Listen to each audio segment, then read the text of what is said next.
the story prophet Saleh. Today I narrate the story of Prophet Saleh, peace be upon him, in the name of Allah, the most beneficent, the most merciful. Following the downfall of the tribe of Ad, the Thamud tribe rose to power and prosperity, but, like their predecessors, they too succumbed to idolatry. Their wealth and material possessions grew, but their moral character deteriorated. Similar to the tribe of Ad, they constructed grand structures on the plains and crafted elegant dwellings within the hills.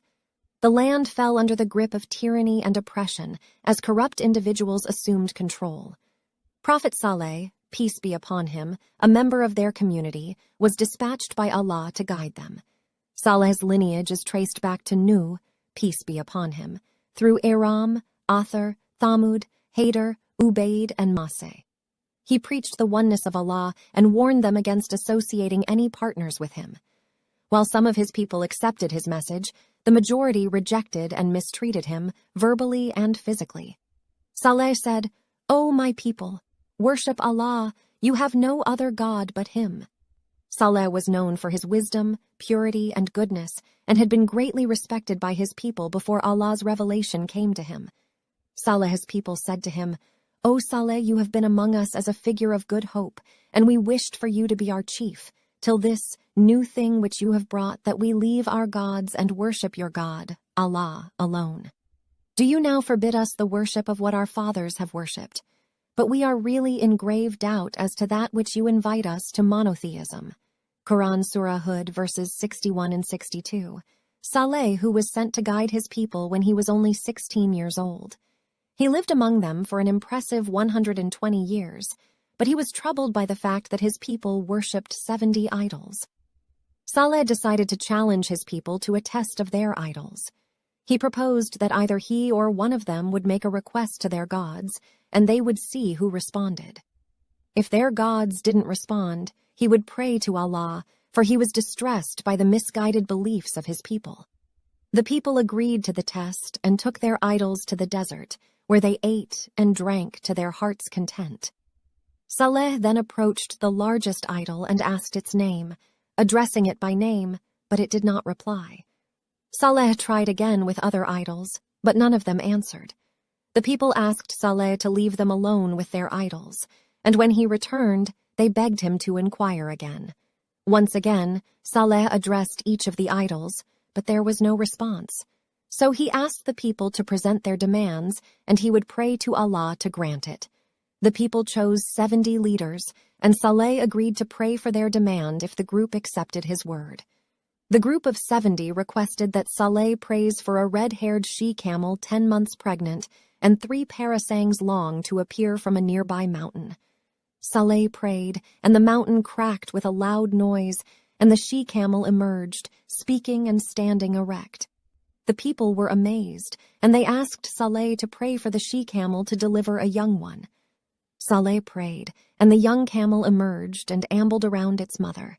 The people were satisfied and agreed to go back to their people and relate all that had happened so that they could believe in Saleh. However, when 64 of the 70 men reneged and accused Saleh of performing magic, the situation became serious, and those who belied Saleh deserted him. Of the 6 steadfast people, 1 fell into doubt. At their request, the Almighty granted them a she-camel that emerged from a rock. Saleh received a divine message that the she-camel was to be given exclusive access to drinking water every other day. As a result, the she-camel drank all the water on those days and provided milk that everyone enjoyed. On the days when the she-camel did not drink, the people and other animals could access the water. The miraculous she-camel quickly became clear to the people of Thamud that it was not an ordinary animal. Its emergence from the mountain rocks was seen as a blessed event, and its milk was enough to sustain thousands of people. However, the camel's presence also fueled the anger and hatred of those who refused to believe in Saleh's message. They began to plot against the camel, hoping to harm it and discredit Saleh. The disbelievers spread rumors and lied about the camel, accusing it of causing destruction and chaos. Despite its miraculous nature and clear signs of Allah's power, the majority of Saleh's people continued to reject the truth and cling to their disbelief.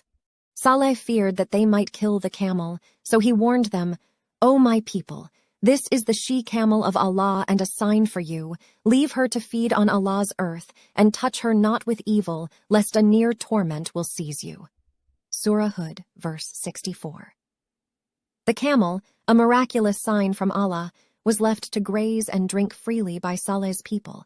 But despite this, many of them harbored hatred towards it in their hearts. However, the sight of the remarkable camel caused some to convert and become Saleh's devout followers, steadfast in their faith in Allah.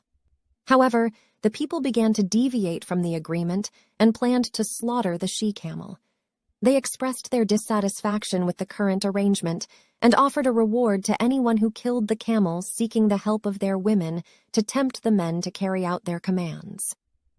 Saduq bint of Mahya, a wealthy and noble woman, offered herself to a young man named Masrai ibn Maraj on the condition that he hamstrings the camel. An old woman named Aniza also offered one of her daughters to a young man named Qudar ibn Saluf in exchange for killing the same camel. The young men were tempted and recruited 7 others to assist them in their plan. They closely watched the camels and shot the she-camel in the leg with an arrow, then hamstrung and killed her and her baby. The killers were celebrated with songs and poetry, then they eat the meat of the camels.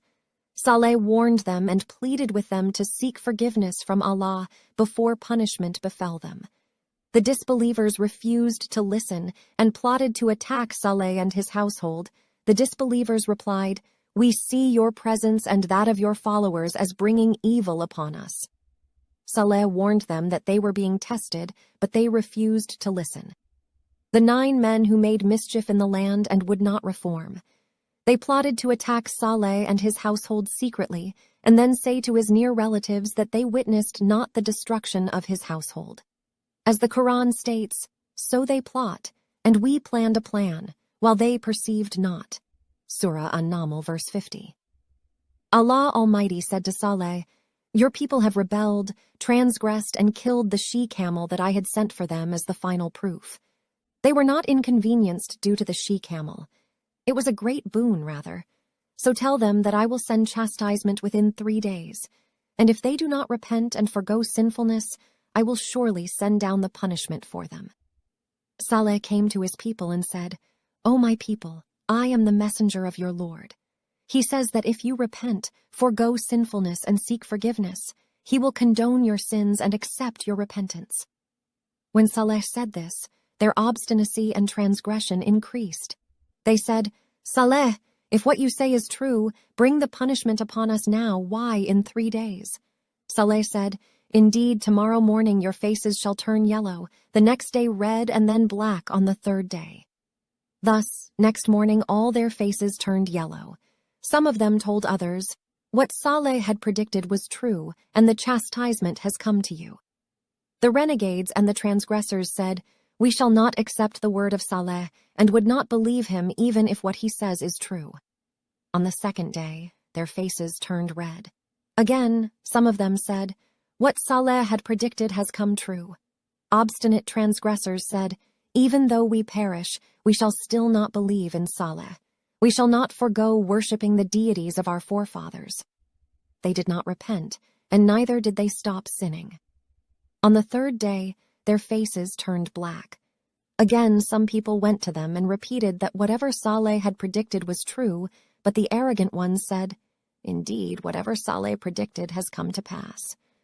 On the 3rd day, they readied themselves for the unavoidable retribution, donning their attire and making preparations. 3 days subsequent to Saleh's cautionary message, the heavens roared with lightning bolts, and the ground shook violently, causing destruction to the tribe and their surroundings, wiping out all life in the vicinity. Finally, at midnight, Archangel Gabriel descended and emitted a thunderous sound that shattered the wicked people's eardrums, causing their hearts to burst. This is an account of the people of Thamud. If you enjoyed this story, don't forget to give it a thumbs up and hit the subscribe button for more stories like this. In conclusion, the story of Prophet Saleh is a reminder of the importance of faith, righteousness, and obedience to Allah. Saleh was sent by Allah to guide his people, but they refused to believe in his message and continued to worship idols. Despite his efforts to show them the truth, they remained stubborn and disobedient. Allah provided miraculous signs and sent a she-camel as a test, but even that was not enough to convince the majority of the people to turn towards him. The story serves as a reminder that material wealth and power are not enough to lead a fulfilling life. True success lies in following the path of Allah and living a life based on righteousness and good deeds. It also teaches us the lesson that those who refuse to believe in the truth will eventually meet their end, just as the people of Thamud met theirs.